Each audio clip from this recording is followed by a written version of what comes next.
Today, we are diving into a real head-scratcher, the Society of Jesus, or as you probably know them, the Jesuits. For centuries, this powerful Catholic order has been right in the middle of major world events. But here's the thing.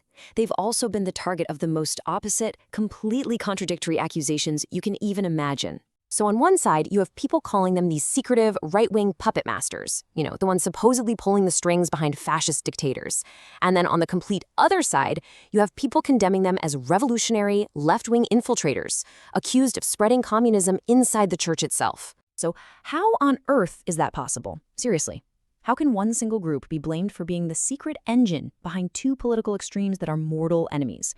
Well, to figure that out, we've got to look at what made the Jesuits, well, the Jesuits. So let's start at the very beginning with their first and most famous identity. We need to understand that the Jesuits were created to be an elite, super disciplined force for the Catholic Church. This wasn't just another group of monks. Think of them more like an army. And that's not just me saying it. This quote comes straight from their founding documents.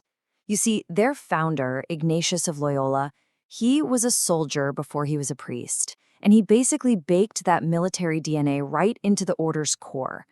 This was never just about quiet prayer. It was about action, defending and spreading the faith with a real, soldier-like intensity. Just so we're all on the same page, we're talking about the Society of Jesus, founded way back in 1540, and they are not some small, obscure group. They're the biggest religious order in the Catholic Church, famous all over the world for their universities, their scientific research, and their missions. They're a massive, influential institution. But here's what really sets a Jesuit apart. They take the standard vows of poverty, chastity, and obedience, but then there's the fourth one, and this is the game changer. A special, direct oath of obedience to the Pope himself, specifically for missions. This essentially made them the Pope's personal special forces, who could be sent anywhere in the world at a moment's notice. And well, when you have that kind of power and that kind of loyalty to one person, you're going to stir up trouble. It immediately led to conflict, kicking off a long, long history of suspicion and controversy that's followed them ever since. Seriously, from almost the moment they were created, the Jesuits have been a magnet for controversy. You had this combination of brain power, political connections, and this unbreakable loyalty to the Pope, and it just made people nervous.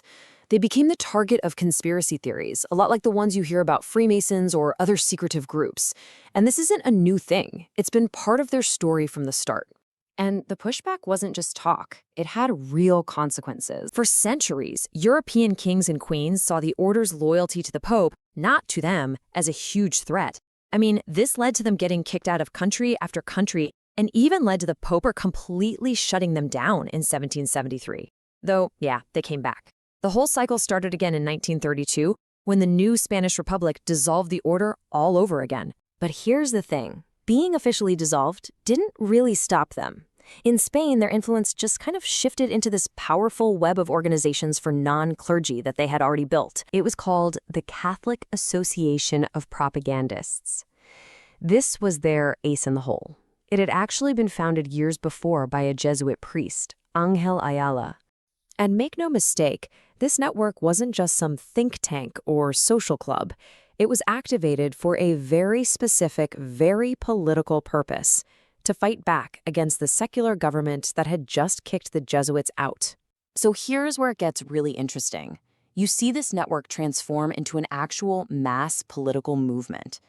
At the head of it was a layman, Angel Herrera Oria, who, by the way, later becomes a cardinal. He takes this base of propagandists and mobilizes them, creating this huge right-wing political coalition called CIDA. And their goal wasn't exactly subtle. They stated pretty openly that their aim was to tear down the new democracy in Spain. All right, now we're getting into the really controversial part of this story. Because when you start digging into this whole world, this political and intellectual sphere that the Jesuits helped create, you find some really, really troubling connections to the rise of fascism. I mean, just look at some of the people involved here. You've got guys like Onísimo Redondo. He's one of the founders of Spanish fascism, a vicious anti-Semite, and he's the one who translates the Protocols of the Elders of Zion, that infamous fake text, into Spanish. Then you've got Leon de Grelle. He was a Belgian collaborator with the Nazis. After the war, where does he end up?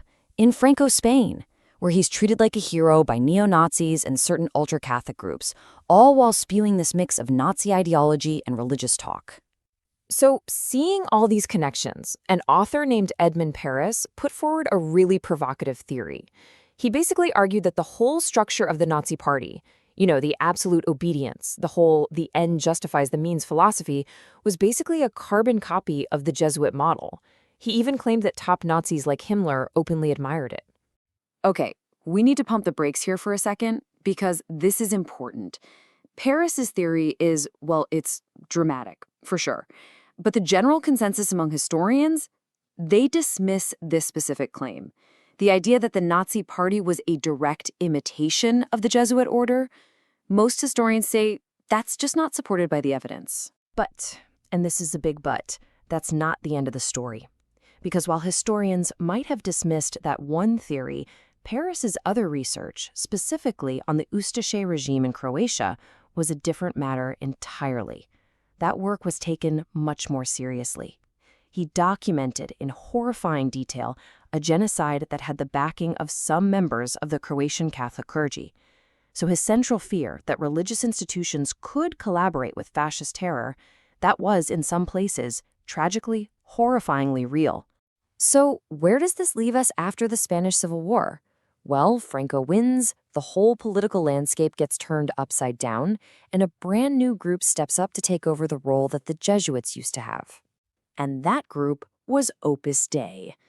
After the war, this very secretive, very powerful Catholic organization basically becomes the new brains of the Spanish Right. They moved right into that power vacuum and became the new shot callers inside Franco's regime. And they had a very clear mission. For one, they were there to serve the new authoritarian regime. But they had a bigger goal. They wanted to steer the government towards capitalism. This meant they had to push Spain away from the more socialist-leaning economics of the early Phalangists, that was the original Spanish Fascist Party, and instead build this new super pro-business power structure right at the center of everything. And this is where it all comes full circle. There's this great quote from a journalist, Luis Carandel, who literally wrote the book on this. He said Opus Dei wasn't some new invention. He called it a direct copy of the old reactionary Jesuit model. Think about that. And while that was happening in Spain, something completely different was starting to bubble up within the Jesuit order around the rest of the world. So let's just hit pause right there. We've just spent all this time building a pretty convincing case that the Jesuits were a pillar of the conservative, authoritarian right wing. That's what they are, right? Wrong, because at the exact same time, down in Latin America, a whole bunch of Jesuits became the leading voices for this, Liberation Theology. This was an absolutely radical rereading of Christianity. It basically said the gospel is a call to action, a mandate to actively fight for the poor and liberate them from oppressive governments and dictatorships. It wasn't about just a promise for a better afterlife. No, it was a direct call to action, right here, right now, to liberate the poor and the oppressed from their political and economic suffering. And, as you can imagine, this doctrine put Jesuits on a direct collision course with the right-wing military dictatorships all across Latin America. I mean, the change was just stunning. In the span of just a few decades, the entire Jesuit sphere of influence just completely flipped. In 1930s Spain, they were anti-democratic allies of the right-wing elite. But by the 70s and 80s in Latin America, they were anti-dictatorship allies of the poor. And sometimes even allies of communist guerrillas. It's night and day. And this new path, it came at an absolutely terrible price. In 1989, a U.S.-trained battalion from the Salvadorian military broke onto a university campus and brutally murdered 6 Jesuit priests. One of them was the brilliant intellectual Ignacio Ellacuría. And what was their crime? It was their work with the poor and their public calls for a peaceful, negotiated end to the country's bloody civil war. This new, progressive identity was so radical that it actually triggered a huge crackdown from the top, from the Vatican. Pope John Paul II and his top enforcer, Cardinal Ratzinger, the man who would become Pope Benedict, they actively fought to shut down Liberation Theology. The Jesuits went from being the Pope's loyal soldiers to, in many cases, being seen as a problem the Pope had to solve. Which brings us to the final and most perfect ironic twist in this whole bizarre story. This is where the paradox eats its own tail in the most incredible way. In 2008, a famous Spanish right-wing historian, Ricardo de la Sierva, he publishes this book, a world-renowned expert on, you guessed it, Judeo-Masonic conspiracy theories. If anyone was going to accuse the Jesuits of being right-wing fanatics, it should have been this guy, as a compliment. But no. He claimed the Catholic Church had been infiltrated by its greatest enemies, communists and Freemasons. And who did he say were the ringleaders, the chief culprits? You guessed it, the Jesuits. The leading expert of the Spanish far right was now accusing the Jesuits of being secret left-wing agents. You can't make this up. So what are they? God soldiers? Cunning subversives? Or maybe they're just the ultimate survivors. An organization so skilled at adapting that it can find a way to wield influence in any and every political climate. The Jesuit paradox isn't just a historical curiosity. It's the contradiction that has fueled them for almost 500 years, and it's still going.